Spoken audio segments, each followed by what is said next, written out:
Hello दोस्तों। आज हम बात करेंगे वोल्केनोज के बारे में। वोल्केनोज क्या होते हैं? वोल्केनोज एक मैग्मा को बाहर लाने का प्रोसेस होता है due to maximum pressure and temperature. जब अर्थ के inner side maximum pressure pressure जब बढ़ जाता है और टेम्परेचर हाई हो जाता है तो मैग्मा बाहर आ जाता है, उसे कहते हैं वोल्केनोज। जब समुद्र के पास वोल्केनोज फटते हैं तो वहाँ आइलैंड बन जाते हैं। अब हम इस डायग्राम की हेल्प से जानेंगे कि वोल्केनोज कैसे फटते हैं। अब हम सबसे पहले मैग्मा चैम्बर के बारे में बात करेंगे कि मैग्मा चैम्बर होता क्या है। मैग्मा चैम्बर क्या होता है? स्टेनोस्फीयर का हिस्सा होता है और जब अर्थ में प्रेशर हाई हो जाता है और टेम्परेचर हाई हो जाता है तो जहाँ से मैग्मा बाहर की तरफ आने लग जाता है। अब हम जानेंगे कि वेंट क्या होता है। वेंट वो पाइप है जिसकी हेल्प से मैग्मा बाहर की तरफ आता है। अब हम जानेंगे क्रेटर क्या होता है। क्रेटर वो जगह होती है जहाँ से मैग्मा बाहर आता है। नेक्स्ट हम जानेंगे प्लास्टिक कोन क्या होती है।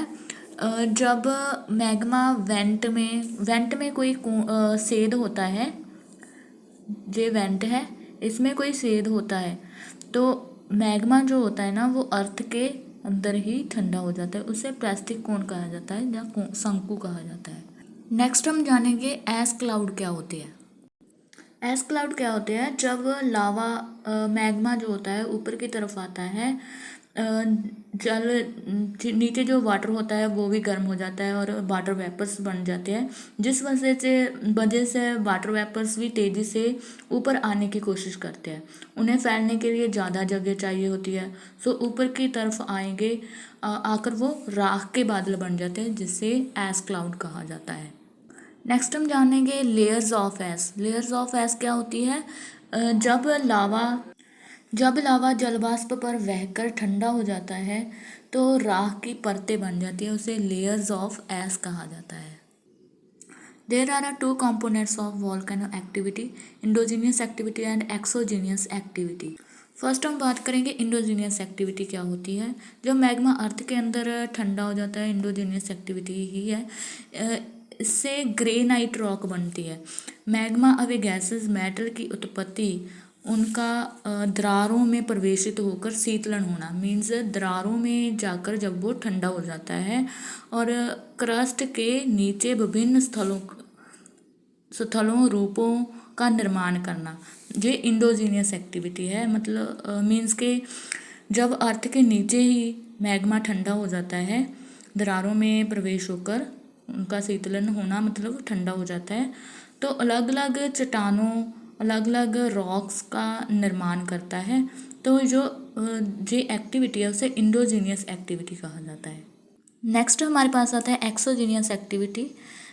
एक्सोजीनियस एक्टिविटी होता है जो बाहर आकर मैग्मा जो बाहर आ जाता है उसे लावा कहा जाता है। जो बाहर लिक्विड पार्ट होता है उसे लावा कहा जाता है। Lava process, exogenous process include the process of lava volcanic, means बाहर आकर जो ठंडा होता है उसे एक्सोजीनियस एक्टिविटी कहा जाता है। इससे ब्लास्ट रॉक्स बनती है। नेक्स्ट हम जानेंगे causes of volcanic action. First हमारे पास आता है isostatic disequilibrium due to imbalance motion occurs in rocks. There are a lead to structure change in the geologic area. जब रॉक्स के नीचे इम्बैलेंस मोशन होता है, गैसेस में इम्बैलेंस होता है तो जो वॉल्केनिक एक्टिविटी होती है। सेकंड हमारे पास आता है origin of gases. Abundant water is stored in a ground. हम जानते हैं कि हमारे अर्थ के नीचे अबंडेंट वाटर है। When water reaches the interior of earth through the cracks, it turn into the vapors. Vapors and other gas act as a propellant in the volcanic eruption.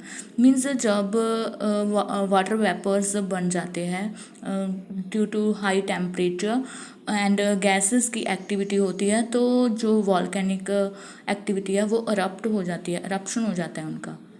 Means जब gases act करती है तो temperature high हो जाता है और जो pressure है वो हाई हो जाता है, जिसकी वजह से वॉल्केनो फटते हैं। नेक्स्ट हमारे पास आता है टाइप्स ऑफ वॉल्केनोज। फर्स्ट आता है एक्टिव और अवेक्ड वॉल्केनोज। एक्टिव वॉल्केनोज क्या होते हैं? जब कोई वॉल्केनोज वर्तमान में फट रहा है और उसके जल्द फटने की आशंका है, गैस रिसने ਜਾਂ धुआं ਜਾਂ लावा उगलने ਜਾਂ भूकंप आने जैसे सक्रियता चिन्ह होते हैं, तो उसे एक्टिव वॉल्केनो कहते हैं। नेक्स्ट हमारे पास होता है doormat volcanoes. Once such volcano remains active, they remain calm for long period, but there is a possibility of them becoming active. जो ऐसे वॉल्केनोज हैं जो लंबे समय तक एक्टिव ना हुए हो पर उनके एक्टिव होने की पॉसिबिलिटी हो, उसे डोरमेट वॉल्केनो कहा जाता है। जैसे कि दक्षिण अमेरिका में ज्वालामुखी है नेवाल्डो डेल रुइस, जो 390 साल बाद फटा था। नेक्स्ट हमारे पास आता है डेड वॉल्केनो। डेड वॉल्केनो नाम से ही क्लियर है, जो active now a volcano that has not erupted for a long time but has all characteristics of volcanoes.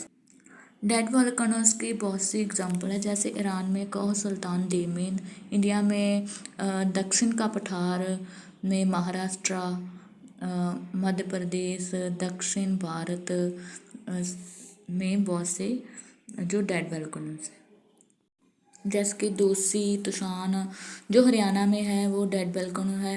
Girnar hills वो भी डेड वॉल्केनोज है जो गुजरात में है। Area of volcanoes. फर्स्ट हमारे पास आता है mid continental strip. This strip is a world famous volcano. Second हमारे पास आता है Pacific ocean strip. This strip also known as a ring of a fire. Most high volcanoes of world meet in this strip.